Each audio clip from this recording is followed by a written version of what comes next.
What's going on, everybody, and welcome to episode 42 of Control the Narrative. This is the first episode of Control the Narrative since Carmelo Anthony and the Portland Trailblazers have been eliminated from the NBA season, from the NBA postseason. As you know, they went up against the Los Angeles Lakers in that first round. They won the first game and then proceeded to lose 4 in a row after some really key injuries to Zach Collins, Damian Lillard, Wenyen Gabriel was even out. Just a really tough ending to the season.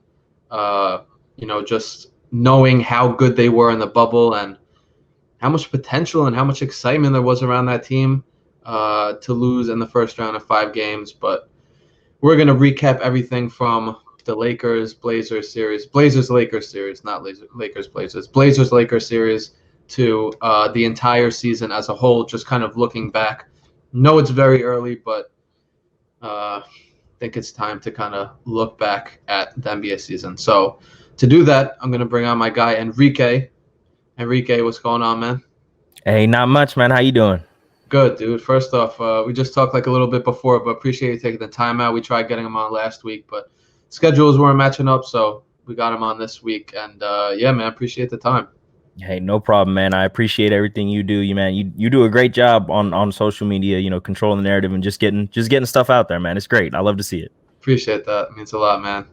All right, cool, man. Well, we've been following each other for a little bit, but for those who haven't been following you on Twitter, Instagram, wherever else you are, why don't you give everyone like a 60-second to 2-minute backstory on your NBA fandom? How'd you get into basketball, specifically Melo, obviously, from when you first started watching it or playing it to now? All right, man. Well, my name's Enrique Alvarez Clary. I first got into the NBA. I'm trying to think of how old I was. It was early on. I feel like everybody and their mom had the Phoenix Suns starter jacket. Like, even if you weren't a Suns fan, nobody in your family was a Suns fan. Everybody had it. I don't know why, but we had one of those. So I'd be watching the NBA, but watching the Suns for some reason. And then 2003 rolls around. This dude Carmelo Anthony gets drafted, and I'm like, hey, this guy looks pretty good. I saw a few Syracuse games. It's whatever. But I'm not a huge Melo fan yet. I'm watching. I'm getting interested more in the NBA. Watching him play in Denver. And I don't know when it was, but I noticed he had a Puerto Rican flag tattooed like on his wrist, on his hand. And I was like, wait a minute. He's Puerto Rican. I'm Puerto Rican. I bet that's my favorite player. Like it was just like that. And then, I looked up more. I just became like a super fan. And I low key still a Denver Nuggets fan. But as soon as he got traded to New York, I got family in New York and they're big, everything New York fans. So I was like, all right, cool. I'm a New York Knicks fan. Let's do this. And I've stuck with him, but I've followed Melo every stop, every place he's gone. And I'm just, I love the guy from the scoring to the underrated passing. He's got some great passes in there. The rebounding calls, you know what he says. We all know what he says. It's amazing. He's just so fun to watch. He's all over the social issues. He's just everybody says he's a great teammate, just a great man, great father to his kids. So, everything about him, he's kind of an inspiration, That's dope, man. Love that. So like when he first got traded to Knicks, you almost had like an excuse, like I have family in New York. This is like, I could just say, oh, I used to visit them or whatever. So like that's an excuse. And you still like them to this day? Like the Knicks are your favorite team? I'm a heavy Knicks fan. Still a heavy Knicks fan. For some god awful reason, I like to torture myself with that team. And I'll follow him until he leaves the league, but I will always be a Knicks fan. If the Knicks are playing wherever Melo's at, I hope he has 40, 50, 60, 70, 80.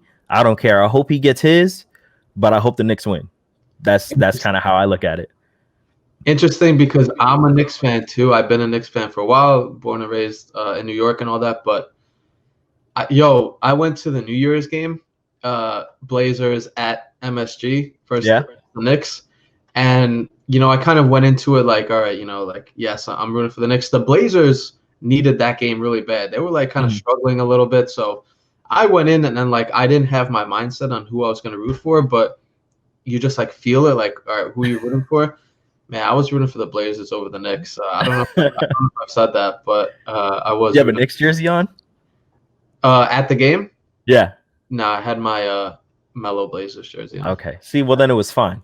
Now, if you were wearing a Knicks jersey and Hassan Whiteside dunks it and you're sitting there like, yes, people would be like, what is this dude? Is he over here? What is he doing? And like my boy Ntilikina, he had a sick dunk and that put the Blazers down. They were down like fucking 20 something in the fourth. And I love Ntilikina, I love the Knicks, and I was not happy, and it was really weird. It's a weird feeling to have. Yeah, it is for sure. So, as I just mentioned in the intro, the Blazers are no longer playing basketball this NBA season. They were eliminated by the Lakers in 5 games. So, just getting right into it, what are your final thoughts on the season, just on the series as a whole first, and then we'll get into the season in a little bit. On the series, honestly, I was one of those people that was thumping my chest going, Blazers in 6, but deep down in my heart, I was like, the Blazers don't have a fucking chance, dude. There's no way in hell they're going to win this series. Why?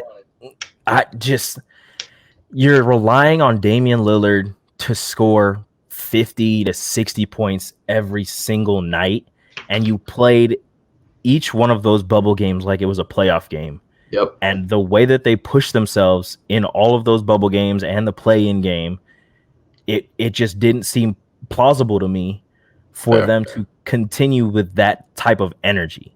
Like I felt like Damian Lillard was gonna be spent, and the Lakers, as soon as they wrapped up the 1 seed, they were just watching Memphis and Portland and Phoenix, just wondering how they could stop them. So they weren't really worried about winning any more games. They were worried about who they were going to stop when they faced them in the first round. So with that much time to prepare, and you have LeBron James on your team and Anthony Davis, who was a Defensive Player of the Year candidate, it just seemed like, if the Blazers can pull this upset in the first round, you would have to get bubble MVP Damian Lillard, CJ at his absolute best, first 5 bubble games, Gary Trent, and Melo would have to revert back to his I'm gonna hit every single shot that I take New York Knicks phase. Yep.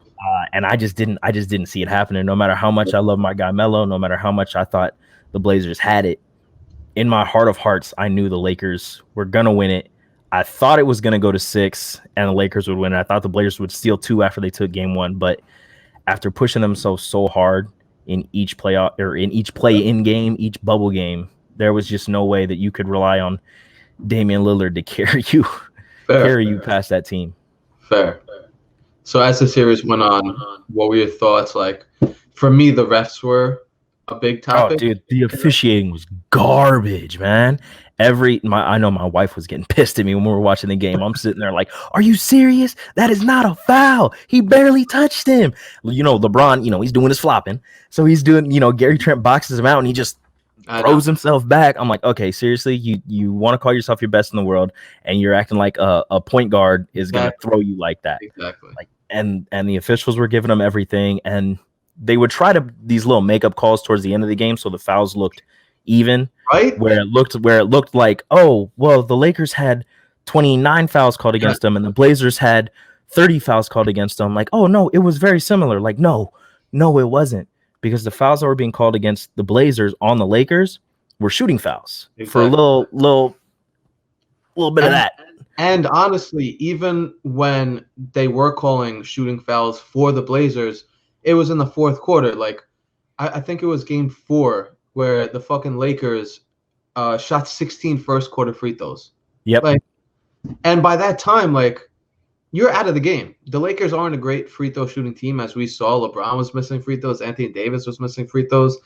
But you give a team 16 free throws in the first round, and it just it disrupts the whole game from the opening quarter. So I thought that was really frustrating too. It was hard for the Blazers to get back into a rhythm. And as we saw, they stick around in, not the second game. In the second game, the first quarter was just an absolute shit show.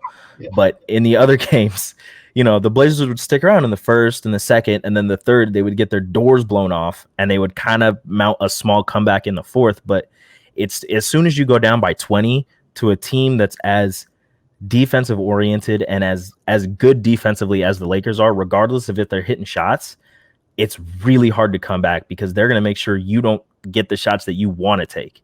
Right.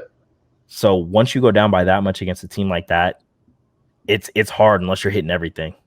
That's an interesting point because my guy Kyle said that this is one of the truest things that, like, in the bubble, at least for like the seeding games and the playing game, it seemed like we were watching the same game over and over and over and over again in terms of the Blazers would come out, they would get some sort of lead.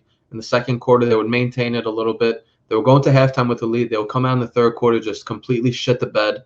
Go into the fourth quarter down, and then they would make a run in the fourth quarter, and they would have some late game heroics that would bail them out. But that's a good point. Like they were playing teams like, the Grizzlies. They were playing teams like, the Sixers. They were playing teams like the Nets. So they could afford to do that. But that's a great point. You tried doing that versus the Lakers, who are a good defensive team, really good defensive team. It makes it that much harder. And they pulled it off. They pulled it off game one. So props to them. But it was just a tough matchup because, as you see, Boston just went up 2-0 on Toronto, and Portland was down bad to Boston and came back, and they ended up losing by 10 points, I think. Not even. But at one point it was the Blazers could actually win this game. They could steal this one from Boston, and that's how good they were playing and how good they could have played against the Lakers. And you see how good Boston is. So it was just a shitty matchup. If they didn't get either LA team in the first round, they're going to the second round. I agree. That's really how easy it is. Yeah, I agree. So you're saying they're the third best team in the West? I would think so, except for the fact that for some reason they had trouble with Denver and Utah during the regular season. Granted, their regular season was butt because they didn't have Nurkic or Zach Collins. They beat Denver in the seeding games. Yeah. So, I mean, it's just one of those things. Yeah. All right. So how do you think Melo performed in the series? What were your thoughts on his game as a whole from, again, just the series we're talking? Just the series against the Lakers? Yeah. I thought he did okay. I thought he did pretty well. He was hitting the shots that he was supposed to hit, minus the one game where he only had 2 points. Yeah. He was getting his. The Blazers kind of froze him out for a little bit in, game 4, when he was hitting all those shots, and it was everybody after the game was like, "Oh, LeBron, Melo, head to head. It reminds us of what used to be and all this stuff." He was rebounding fantastically. He was passing great. He didn't have a lot of assists, but it was kind of like his time in New York where he would set people up and they just wouldn't hit the shots. So I think he did pretty well considering the circumstances. But after Dame went down, you had CJ running the show. He did okay, but he's not a point guard, so it's hard. Yeah, I just pulled up Melo's numbers real quick. 15.2 points per game. 5 rebounds a game, 2 assists, 1 steal a game. He shot 41% from the field, 42% from 3. Beautiful. So, not great numbers, but one thing that I wanted to hit on is that he played a hell of a series defensively. Oh my goodness. I'm pretty sure I think you retweeted it. You retweeted somebody that posted Melo's defensive splits against players, and LeBron James. I think I have it on my phone. Let me look at this. Yeah, where it was like LeBron shot where he shot like 40 or like 30-some%. Oh, okay, here we go. I have it up. I got it right here. Okay, so LeBron James shot 46% when guarded by Melo, which is way lower than he shot against everybody else. 33% from 3. He got his free throws because it's LeBron James, but I'm pretty sure Melo would force him into making bad passes and a bunch of bad turnovers, and he had quick hands. People drive to the rim, he's getting those quick blocks. Great steals, just everything defensively. Everybody was mocking him, saying he's a liability. Oh, if LeBron James has the ball, whoever has the ball, you go right at Melo. You go right at Melo and you'll get an easy bucket. And he proved everybody wrong in that series. And you know what else? They were setting screens to get him off the guys. Yep. They would because you had Gary Trent. You would have Gary Trent on LeBron when he's bringing the ball up just to pester him, which I was confused by that. But Gary did a pretty damn good job. But when Melo was on him, they were setting screens with AD or with Dwight Howard to get Melo off of him and just switch on to somebody else. Isn't that wild, man? Just from like 2 years ago with that playoff series. Oh, Melo lost that series. We see what Paul George has been doing these playoffs.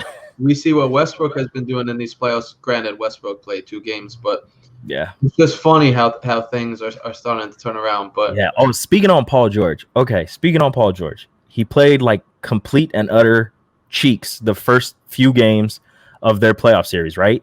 He has that one game where he scores like 30 points, and everybody, playoff P is back. Paul George is back. Paul George this, Paul George that. And I got on Twitter and I was like, okay, so Paul George can have one game and we can say he's back. But as soon as Melo has one really good game and people want to say he's back, it's just one game. It's just one game. He's still washed. He's still not that good. Okay. I see you. It's it. Like, I don't know how many times I have to say it, but it's just there's this narrative like that Melo is this type of player. And so people will always look for that. They'll always look at, he did good, but they're not going to focus on when he does good. They're going to focus on when he does bad. And we've tried, changing that a little bit. But real quick, going back to the Melo defense is like, yes, he played really good against LeBron, and you just said those numbers that really proved that like 46% LeBron shot when defended by Melo, 60% for the whole series. And I think that's important just to really show how much lower those were than the series numbers. His series numbers 46% from 3, 33% when guarded by Melo. So just wanted to also include that. And then also, I think one of the main things that killed the Blazers in the series was Anthony Davis, obviously, but the player who played the best defense on him was Melo. Yeah. Like Whiteside was too slow. Nurkic was too slow. Nobody else on the team was big enough to really bang with them. And also fast enough to stay with them. Exactly. So Melo played amazing defense on Anthony Davis, and just wanted to shout him out for that too. Oh yeah. No, that I want to say it was game 4 again. When they just kept giving it to Anthony Davis right at the free throw line, just right at the elbow, and he had Nurkic on him who was giving him like 5 feet of space. It was 7 times down the floor, same play every time, and I'm sitting there on the floor. Get up on him! He's gonna shoot it. He's not gonna drive past you. He's gonna shoot it. And Nurkic is just sitting back. He gets his hand up slowly. I'm like, it's in. It's nothing but net. The dude can't miss right now, and you keep giving him room. Then they switch Melo onto him. He stops taking that mid-range, tries to drive, and he got the ball stolen. So it's just it's pretty simple, but it seemed like they just couldn't figure it out. And that was the most frustrating thing to me, is it was the smallest details that the Blazers couldn't figure out. Like when Dame was still playing, you have Alex Caruso on him. He's, ball denying, and he's starting to guard him at half court. Okay, get the ball out of Dame's hands, let him work off the ball, which he does really well. Right. Give the ball to CJ, give the ball to Nurkic, who's pretty damn good at playmaking right there at the top of the key. Let somebody else bring the ball up. Let Dame work off ball and get Caruso tired, or, because they're not going to Caruso offensively, so Dame can kind of rest defensively. Right. But it's just, they kept going to Dame. They kept doing that high screen where he would shoot it right off the screen, and it goes in or he gets fouled every once in a while. But every time he takes that shot, I get pissed. I'm not gonna lie. You're not alone. I get pissed. I'm on the other side. I feel like almost like I say this. I don't know if this is what I really mean, but like he's earned those shots. Like for me, he could take any shot on the court, and I'm cool with it. But like I also see where you guys are coming from, where it's like we could get a better shot than that, but just when he makes it, it's just like it's beautiful, and it's amazing when he makes it after he gets fouled, and it's a 4-point play. It's amazing. Yeah. But the thing is, he'll do that with 15 seconds on the shot clock, and he goes around the screen and he just pulls up right away before anybody gets even close to him. So I'm like, yeah, I get it. You can make those shots, but also take a step forward. They're trying to go over the screen so you don't shoot it. So they might foul you, but if you take a step forward, then they're not in front of you at all. There's nothing in your way. You can make that shot. Like it just gets frustrating after a while. But yeah, like you said, when he makes it, it's fine. It's a bad shot unless it goes in. All right, Paul George coming back. Right? it's like JR, right? I remember like all those years with the Knicks. It's like JR takes these step back shots and these crazy ass shots, and when it doesn't go in, it's like, what the fuck are you doing? But when it goes in, it's like, JR. It's like, all right, like it's not a bad shot. Yeah, that was good. JR, like I always say this is my favorite thing to say. JR Smith is the best bad shot taker and maker in the NBA. I love it. 100%. Did you see Game 5? I was dying. The Lakers he shot it out of bounds. The Lakers inbounded it. J.R. Smith is out of bounds when he caught the ball and he attempted a three, and it's just like, I love it because my brother's a big LeBron fan, and you know we've been going back and forth since literally 2004 about Melo versus LeBron, and I think we know how that those debates have ended most of the time, but unfortunately. So it's just funny because you know J.R. was Melo's best teammate for years. Like not one of the he was his best teammate for years, and you know he is like LeBron's third best teammate in Cleveland, and he like loses a finals game for him. So I just it's just really funny to see that. But the tragedy that is Earl Smith Jr. Earl Smith, man. So like we just talked about, that was the Blazers-Lakers series. It kind of. You know, Melo balled out. He went out fighting, 27 points. That was dope to see. You know, just him. He put some moves on LeBron, AD, and again, just can't say enough about how much he did defensively. You can look at the offensive numbers, and they were good. They weren't great, but just you add in what he was able to do defensively when they were really thin. You know, in the front court, like they had Whiteside, who was always getting in foul trouble, and Nurk, who would get into foul trouble.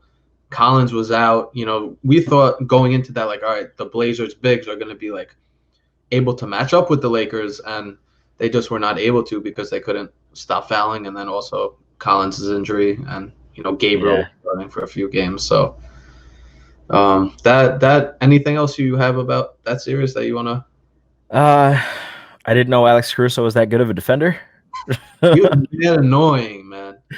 Just in Dame's face the entire time, and I just keep looking at that damn bald head of his. I'm like, man, get the hell out of the way. So fucking annoying. You're ruining greatness, and I hate you. I know. But also, I love it when Alex Caruso dunks. I'm gonna be honest. It's great. Did he even get a dunk? I don't even think he got a dunk. I think he had one on like a little. He was driving to the rim, and somebody kicked it out to him, and he dunked it. I think just one in the whole series, but it was good. It was a good dunk. All right, so that pretty much does it for that series. You know, the season ended. What was it? 3 days ago. So I know it's kind of early, but let's take a real look back at the season as a whole. Obviously, we know where he was at this time last year, but how do you think overall, when you look back at the season? How do you think Melo performed, and just what are your overall thoughts in terms of like his play, in terms of just him being back out on the court and all that? Just what are your thoughts on the season? I think this season was a massive success for Carmelo Anthony. You know, the numbers don't really show how much of an impact he had with this team. You know, he averaged, you know, some teen points a game. It wasn't the greatest. It was close to his average in OKC. And everybody said he was garbage in OKC, when in actuality he did pretty damn good in OKC. I think he did a really good job, not only with his play, but for his image in Portland. The way that he showed how he's able to take a back seat. You know, he doesn't have to be the guy. He knows this late in his career, he's not going to lead a team to a championship, but he damn sure can help a team win a championship. So showing that he can take a step back from a star player of Damian Lillard's, you know, ability, and another step back to CJ McCollum, who's the Batman to Damian Lillard's, or to the Robin to Damian Lillard's Batman. Right. CJ McCollum ain't no damn Batman. So I think for his image, he showed a lot of maturity, which we all knew he had, but apparently people didn't think he had. You know, oh, they saying I got to come off the bench. Well, he didn't have to come off the bench in OKC. He was good enough to be a starter. Same in Houston, but the year before. Exactly. And he came off the bench in Houston. I was at the Chicago game when Houston played Chicago. It was like his third to last game. Sunday they played Chicago, OKC, and then somebody else. I was at that game, came off the bench. He was sitting on the bike in the hallway, warming up. But I think this season did a lot for his image and his confidence. Because as you saw when the season ended, he praised that he's going to be back in Portland. Because honestly, Trevor Ariza goes to the bubble. I think that they're the outright 8 seed. They don't have to worry about being the away team when they played Memphis. Yep. Or whatever the hell it was. I don't remember exactly. Well, they got the 8 seed. They were the 8 seed, yeah, but they would have been so much better. Right. So much better. They would have been able to match up with LA with Trevor Ariza there, but they're just a few pieces away from being great. So if Carmelo Anthony can stay and he can show again that maturity, that shot making at the mid-range, he can extend out to the 3-point line. I think this season showed that he is a much better player. And people need to respect him again. Right. Yeah, very well put. We'll get more into like where we see him next season shortly. But in terms of just like him this season, man, like I kind of mentioned when I asked the question, just at this point last year, he was not sitting on his couch, but he was not on a team. He had not been on a team for 9 months plus 2 months, so almost 11 months, almost 12 months, really, at the time, because he played his last game in Houston in November of 2018. Mm-hmm. So, he admitted that retirement crossed his mind. So just the fact that he was able to come from his couch, start on a Portland Trailblazers team that ended up making the playoffs, having an impact, like you said, not just being somebody who just like plays 15 minutes a night, puts up 8. Like, no, he was starting. He won Conference Player of the Week within 2 or 3 weeks of playing for the first time in over a year. He, hit game-winning shots. He dropped 30 points. He helped the team get to the playoffs. He helped the team in the playoffs. Just really, I like how you put it. It really helped his reputation, and also gave him confidence, because he said, like, he was starting to doubt himself after the Rockets situation. Like, shit, can I really do this? Like, are they right about me? This is the second team to say that they don't want me. I'm sure that, and really third team if you put the Knicks into it. But that hurt when he was that hurt me when I was listening to him say that. Yeah, it's just I thought about retirement. I thought, are they right? Should I hang it up? Am I done? Am I not good enough to play in this league anymore? And I'm sitting there like, no, you're good enough, man. Come on, you're good enough. Please come back. He was in a dark place, so. Just to get from there to, just having to reprove himself, which is absolutely fucking insane when you think about a guy of his stature, 10-time All-Star, first ballot Hall of Famer, having to prove himself. Yeah, having to reprove himself. It's just wild, and again, all because of the fucking narrative that was surrounding him. So, I think he performed really, really, really well. He had his nights where he had poor shooting nights, but he also had his nights where he was shooting, 10 of 12 from the field and shit like that. So it really evened out. So it was really, really amazing to watch that dude this season, and just see this comeback come full circle. And yeah, I think I could probably speak for both of us when I say we're like mad proud of just what he was able to persevere through, and just go out and really lay it all on the floor and let his game do the talking for him. He never once said anything bad about the Rockets after like that Stephen A interview. He never said "fuck you Rockets" or "they said out wash." Like that was we did that for him. That was us saying shit like that. He was a consummate professional. As everybody said, he's a great locker room guy, a great teammate. Never said anything the entire time Phil Jackson was in New York. He never said anything bad about Phil. He never said anything bad about the Knicks organization. He was like, yeah, I got to play better. I got to step my game up. I got to do this. I got to do that. He takes all the blame on himself. And I think that's what contributed to that dark place he was in after the Rockets cut him, because he's like, I was in OKC. I knew that I wasn't, the best player on that team. You had Russ, you had Paul George. He's like, I took a step back. I was doing what I needed to do to help the team win. They didn't want me. So you go to Houston. He's playing well. He's playing better than Eric Gordon, who stayed on the team and is still on the team and is still shooting like ass. And he got cut there. So it's just one of those things where he's like, I take all this on myself. I don't badmouth any players. I don't badmouth any teams, any organizations, any franchise. Like, he's just like, I got to be better. And for teams to say, you're not good enough. Just like, imagine if you're putting this on yourself and you're saying, I need to do this to be better. I need to do this to help this team. And the team comes back in your face and just says, you're not doing enough. We need to go a different direction. Like that fucking hurts, man. Your services are no longer needed. Yeah. Word for word. Apparently, is what Morey told Melo. But yeah, man, it was a wild fucking ride to say the least. What was your favorite moment from the season? My favorite moment from the season. I think we can not count his first game back because I feel like that's kind of an easy answer. Yeah. Like, obviously, we waited a year, so let's say besides him actually stepping back on the court. My favorite, it's got to be the bubble game against. I want to say it was Memphis where he hit those two clutch shots.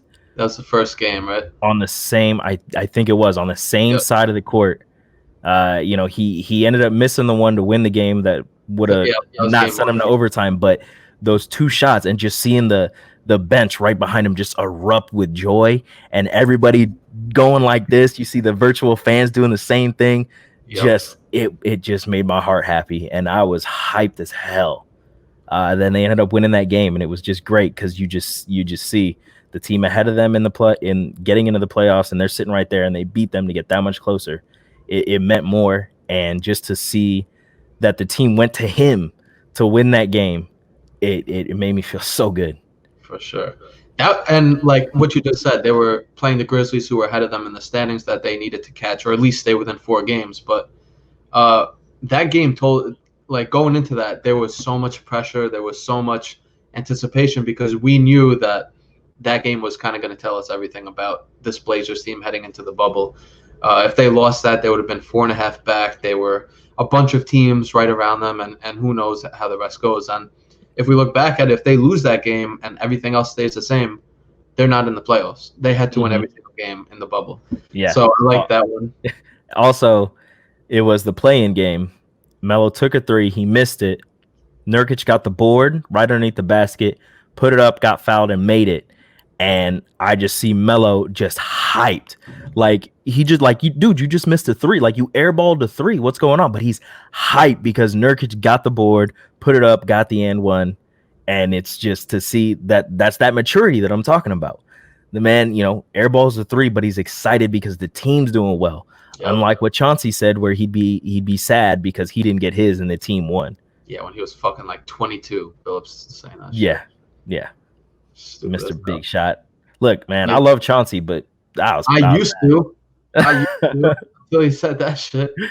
Just some stupid stuff. Yeah, I like that. That's a good one. That game 1, I was fucking hyped, going crazy too. For me, my favorite moment of the season, besides him coming back, was I'm stuck between 2, but I'm gonna go the game winner in Toronto. I just think it's a really funny story. I was sitting downstairs eating dinner. Like, my cousins came over, my aunt, my uncles, like everyone came over. We were sitting eating dinner, and I had the game up on my laptop, and like they all understand, they know what it means to me and everything. So they were just like, all right, whatever. Just like, so CJ had the ball, he passed it. Melo got that, put it up, hit the game winner, and I was going crazy, like screaming and shit like that, and just freaking out, and my grandma was laughing at me and all that stuff. And for me, that was just the most, because it reminded me a lot of the older days when he would hit all those game winners, and like it was like after the clutch was back. So I really like that, and I think that was his 28th point. So that was a season high at the time. So I'm gonna have to say that the game winner in Toronto. Especially against the reigning world champion. The defending champions. It was good. It was nice. That was really a special moment. I remember I tweeted out that Melo apology form. That shit went crazy that night. So, bro, that was That was when people stole it. They cropped out the bottom part and didn't give you any credit. Yeah, I learned my lesson. I learned my lesson from that shit for sure. There's Every time I see it, I click on it. I click on the picture to see if the bottom part is there, and I click on it, and it's not there. I'm like, bro, he's gonna be pissed. It's never there, man. Like if you literally look up Carmelo Anthony apology form on Google, like NBC Sports posted an article about it, fadeaway.net, USA Today, Yahoo, and some of them gave me credit, but man, I really fucked that up putting that ad at the bottom. Gotta get the watermark right in the middle. I know, man. I definitely fucking learned my lesson for that. But I remember that shit blew up that night. Like I tweeted out after every big game, so I'm gonna go with that one.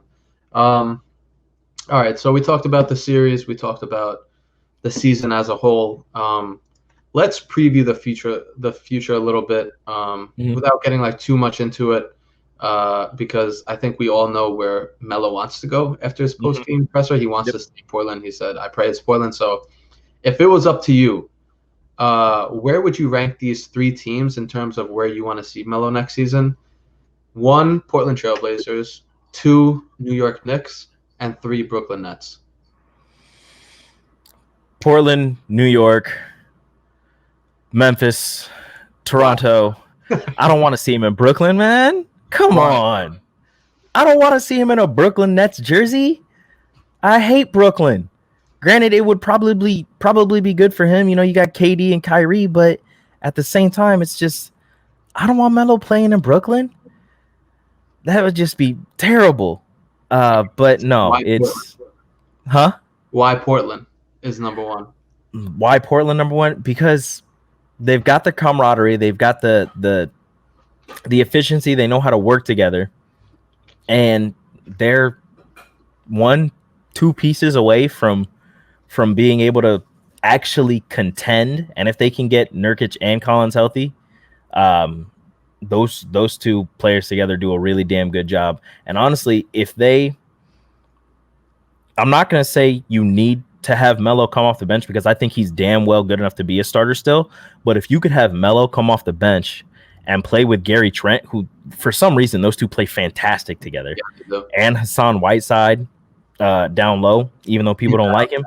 He's out. He's agent. That's a great second unit. Like just those three together right there is a great second unit.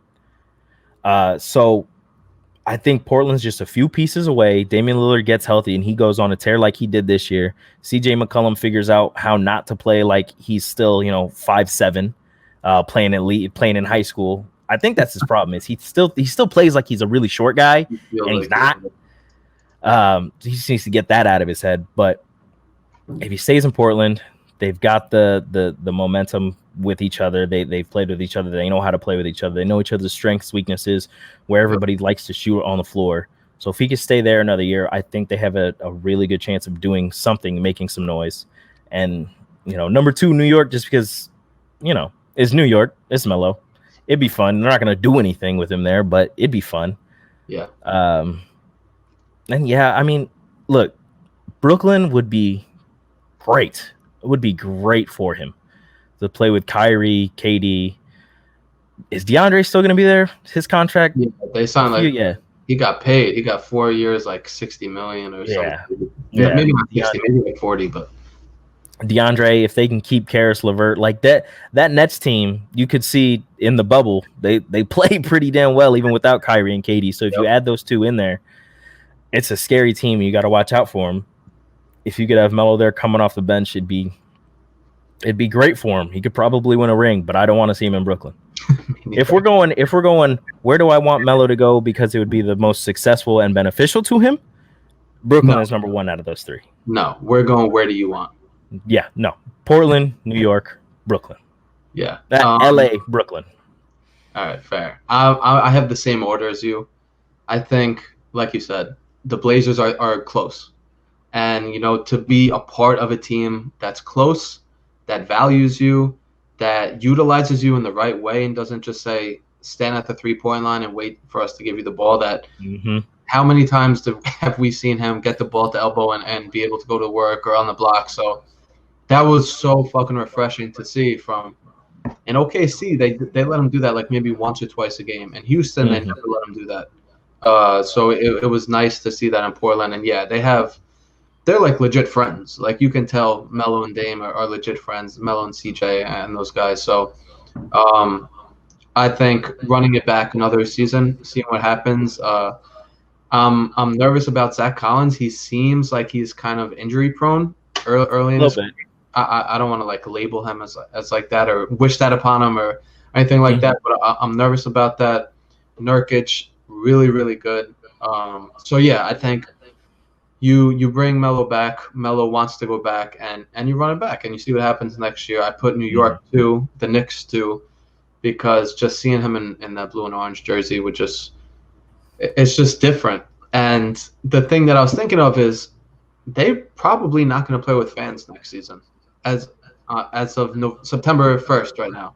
Like it doesn't feel like they're going to play with fans. So I was thinking about them like, fuck, even if he does come back to the Knicks, like I can't go watch him play because you can't have that raucous New York crowd that there's no fans. Carmelo Anthony. Exactly. You know what I'm talking about. So I still think he will and should end his last year or two with the Knicks. And then the Nets, I think the Nets make so much sense in terms of fit, in terms of the team. They're going to be legit next year as long as those guys stay healthy. And, you know, he's friends with Kyrie and KD. So, I mean, you've got that already. It makes so much sense. But I'm with you. I can't see him in that black and white jersey. I remember, like, there was some rumors before he went to Portland last year that, like, shit, could he go to the Nets? And everyone's like, yo, I know you're a Knicks fan, Steve. Like, what do you think? And at that point, I'm just like, man, I'd rather see him play on the Nets than nowhere. You know what I mean? So I was just like, whatever. But I can't see him in the Nets jersey. So I mean, if I'm gonna be honest, like the Biggie Smalls jersey they have with the on the side, on the collar. Yeah. I mean, I'm not gonna lie, I would like one of those. Oh, with Carmelo with Anthony on the back, like it's fire. mean, I'm not gonna lie, it's fire. It's so fire, and especially him being born in Brooklyn and all that. It makes a lot of sense. But me as a Knicks fan, and from what I'm hearing, you feel the same way. Big nose. Yeah, I can't see him in black and white. All right, man. So we reached the end of the episode. You know, I thought this was going to be a little bit on the shorter side. Obviously, now we're up to 42 minutes now. But Enrique, at the end of each episode, we give our guests an opportunity to control a narrative. It could be Carmelo. It could be the Knicks. It could be fucking Post-its. I'm looking at Post-its in my room. Post-its are great. Literally whatever you want. I'll kind of give you the floor and let you control a narrative, whatever it is that you want. I would go with Carmelo Anthony, but I think you're doing such a great job with that. I'll let you handle all that. You know, I'll retweet you. I'll give you the likes. I'll reply to those. I'll let you handle that. Appreciate it. Honestly, right now, the narrative I want to control is probably my home state, Nebraska, the football team. With everything going on in the Big Ten canceling the season and Nebraska wanting to publicly coming out and stating that they want to play the season, they want to play football. Of course they want to play football. It's a big money maker. The state of Nebraska is all football all the time. But they weren't the only team that said that. Iowa said they wanted to play football. Ohio State said they wanted to play football. But the only team that gets backlash for saying they want to play is Nebraska because they've been down the past however many years. So you've got commentators like Desmond Howard and Michael Wilbon, you know, a Michigan grad, a Michigan Heisman winner, and a Northwestern grad taking shots at Nebraska. And it's not fair.